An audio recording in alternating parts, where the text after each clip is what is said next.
Hello friends, welcome to our channel. Friends, आज आपण उच्च न्यायालयाचा महत्त्वाचा निर्णय पाहणार आहोत. माननीय उच्च न्यायालयाने अलीकडेच सरकारी कर्मचाऱ्यांच्या हिताचा एक महत्त्वपूर्ण निर्णय दिला आहे, ज्यामुळे हजारो कर्मचाऱ्यांना दिलासा मिळणार आहे.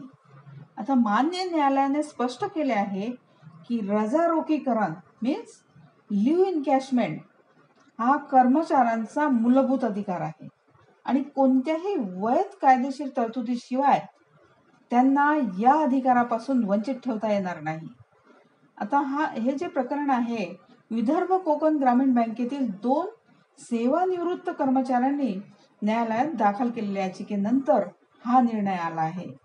नाव आहे श्री दत्ताराम सावंत आणि श्रीमती सीमा सावंत. या दोन्ही कर्मचाऱ्यांनी 2015 मध्ये स्वेच्छेने नोकरीचा राजीनामा दिला होता.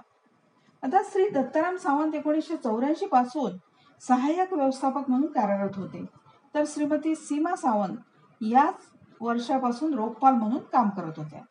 आता नोकरी सोडताना दोन्ही कर्मचाऱ्यांनी सर्व नियम पाळले होते आणि त्यांना बँकेकडून समाधानकारक कामाचे प्रमाणपत्रही मिळाले होते, परंतु त्यांना त्यांच्या विशेषाधिकार रजेचे रोखीकरण करण्यास नकार देण्यात आला होता.